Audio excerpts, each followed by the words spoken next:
Hello everyone, welcome to legal clarity. आज हम discuss करेंगे restitution of conjugal rights, option of puberty and polygamy in Islam. Video के notes आपको हमारी Telegram channel पे मिल जाएंगे। Make sure to join our Telegram channel. Restitution of conjugal rights, जब दो पार्टीज के बीच में मैरिज का कॉन्ट्रैक्ट होता है, उससे इंपॉर्टेंट राइट्स एंड ऑब्लिगेशंस आते हैं हस्बैंड एंड वाइफ के ऊपर। एक इंपॉर्टेंट ऑब्लिगेशन है consortium, that is living together. और स्पाउस का राइट यह है कि उसको नॉर्मल रिलेशनशिप हो अपने मेट के साथ।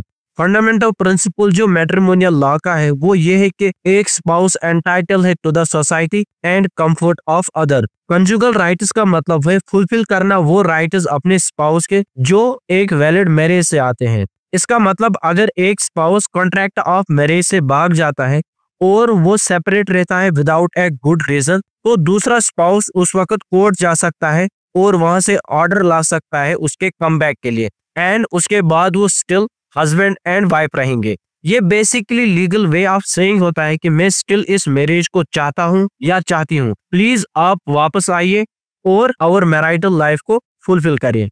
अगर विड्रॉल या रिफ्यूजल सोसाइटी से किसी रीजनेबल काज या जस्ट काज के ऊपर है, तो उस वक्त जो suit restitution of conjugal rights के लिए फाइल होती है कोर्ट में, वो फुलफिल नहीं होती है। कोर्ट उस वक्त ऑर्डर नहीं देता है स्पाउस को कि आप वापस जाइए। कुछ ऐसी सिचुएशंस जहां पर restitution of conjugal rights grant नहीं किए जाते हैं। पहला, क्रुएलिटी बाय पिटिशनर। अगर पिटिशनर क्रूअल हो और वो फिजिकल अब्यूज, मेंटल टॉर्चर या इनह्यूमन बिहेवियर दूसरे स्पाउस के साथ कर रहा है, तो उस वक्त कोर्ट कंपल नहीं करता है स्पाउस को कि आप वापस जाइए। दूसरा, फेलियर टू पे डावर। अगर वाइफ का प्रॉम्प्ट डावर पे नहीं किया गया तो उस वक्त वाइफ रिफ्यूज कर सकती है कोहैबिटेशन के लिए। तीसरा है failure to maintain the wife. अगर हस्बैंड अपनी वाइफ को मेंटेन नहीं कर रहा है, बेसिक फाइनेंशियल सपोर्ट प्रोवाइड नहीं कर रहा है विदाउट ए वैलिड रीजन, तो उस वक्त वाइफ सेपरेट रह सकती है। Fourth is importance of the petitioner. अगर स्पाउस मैरिज कंज्यूम नहीं कर पा रहा है, तो उस वक्त दूसरी पार्टी रिफ्यूज कर सकती है कि मैं आपके साथ नहीं रह सकता। केसला अगर देखे मुंशी बजलुर रहीम वर्सेस शमसुन निसा बेगम, कोर्ट ने इसमें हस्बैंड एंड वाइफ के बीच में जो रिलेशन है उसको ब्रॉडर टर्म में समझा और कहा हस्बैंड सिविल कोर्ट से डिक्री ला सकता है for restitution of conjugal rights के लिए। लेकिन कोर्ट ने यह भी कहा अगर हस्बैंड क्रूअल है इस लेवल तक कि वाइफ अगर वापस जाए तो वो वहां पर सेफ नहीं है, या अगर हस्बैंड फुलफिल नहीं कर रहा है अपनी duties under the marriage contract, तो कोर्ट उस वक्त रिफ्यूज कर सकता है ऑर्डर फॉर हर रिटर्न। उसके बाद इतवारी वर्सेस असगारी। इस केस में हस्बैंड ने अपनी फर्स्ट वाइफ के लिए शूट किया था कि वो वापस आ जाए और उन्होंने दूसरी शादी की थी। कोर्ट ने कहा कि बर्डन ऑफ प्रूफ हस्बैंड के ऊपर है कि वो ये प्रूव करे कि सेकंड वाइफ से ना तो कोई इंसल्ट हुई और ना क्रुएलिटी हुई फर्स्ट वाइफ के ऊपर। अगर कोर्ट को ये लगता है कि जो क्रुएलिटी और इंसल्ट फर्स्ट वाइफ को हुई है, तो उस वक्त वो फर्स्ट वाइफ को कंपेल नहीं कर सकती कि आप वापस जाइए। देन उस वक्त कोर्ट रिफ्यूज भी कर सकता है रिलीफ।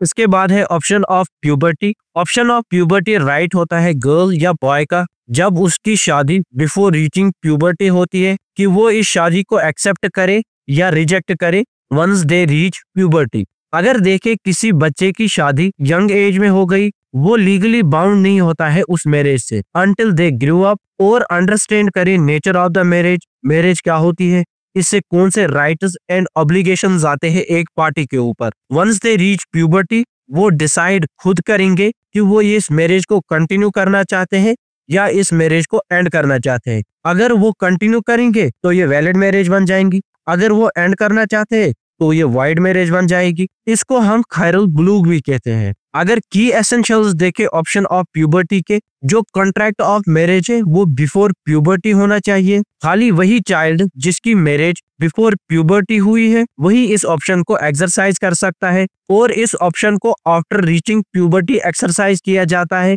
डिसीजन जो भी चाइल्ड बनाएगा वो वॉलंटियरली होना चाहिए, without coercion, without fraud, without undue influence. और अगर उसने एक्सेप्ट किया तो मैरिज वैलिड बन जाएगी, अगर उसने रिजेक्ट किया तो मैरिज वाइड बन जाएगी। और ये इफेक्ट नहीं करता है validity of marriage before puberty. जो चाइल्ड कंसेंट देता है आफ्टर द प्यूबर्टी वही मैटर करता है, चाहे वो एक्सेप्ट करे चाहे वो रिजेक्ट करे। इसके बाद है polygamy in Islam. Polygamy form of marriage है जहां पर मैन लीगली परमिट किया जाता है कि आप एक से ज्यादा मैरिज कर सकते हो एट ए सेम टाइम, लेकिन इसमें स्ट्रिक्ट कंडीशंस है जस्टिस, फेयरनेस एंड इक्वालिटी। अगर आप एक से ज्यादा शादी कर रहे हो और आप जस्टिस, फेयरनेस और इक्वालिटी नहीं कर रहे हो तो इस्लाम कहता है कि आप एक ही शादी करें। अंडर इस्लामिक लॉ एक मैन एट ए टाइम 4 शादियां कर सकता है, लेकिन अगर वो उनको equal financial support, equal time, equal attention and equal respect दे तभी वो एक से ज्यादा शादी कर सकता है। इस्लाम ने इंट्रोड्यूस नहीं किया है पॉलीगेमी, ये एक ऑलरेडी एस्टेब्लिश्ड इंस्टीट्यूशन था हर कंट्री और हर रिलीजन में। इवन इसको प्रैक्टिस किया David, Solomon, Abraham and other reformers and prophets in different stages of history. जो practice of polygamy current era में है इसको मिसयूज, एब्यूज और अनरिस्ट्रिक्टेड किया गया है। कुरान में क्लियर डायरेक्शन है कि that A Muslim should Mary only one wife. अगर उसको फियर है कि वो इनजस्टिस और डिस्क्रिमिनेशन करेगा अगर उसने दूसरी, तीसरी या चौथी शादी की। अरब्स में क्या होता था कि वो अनलिमिटेड नंबर ऑफ वुमेन्स के साथ एट ए टाइम शादी करते थे। इस्लाम ने इसको लिमिट किया और इसके ऊपर स्ट्रिक्ट कंडीशंस लगाई और लिमिटेड नंबर किया अप टू 4। इस्लाम इंश्योर करता है कि जो भी rights and obligations contract of marriage से आते हैं हस्बैंड उसको फुलफिल करे, और अगर वो चाहता है वो सेकंड, थर्ड या फोर्थ मैरिज करे, जो भी राइट्स एंड ऑब्लिगेशंस है वो उनको फुलफिल करे, जस्टिस करे, इक्वालिटी करे सबके साथ, तभी वो एक से ज्यादा शादी कर सकता है। अगर वो जो स्ट्रिक्ट कंडीशंस इस्लाम ने इसके ऊपर अप्लाई किए अगर वो उनको फॉलो नहीं कर सकता तो इस्लाम कहता है कि आप खाली एक शादी कीजिए। आज का वीडियो इतना ही था। अगर वीडियो अच्छा लगा हो तो वीडियो को लाइक करना और चैनल को सब्सक्राइब करना।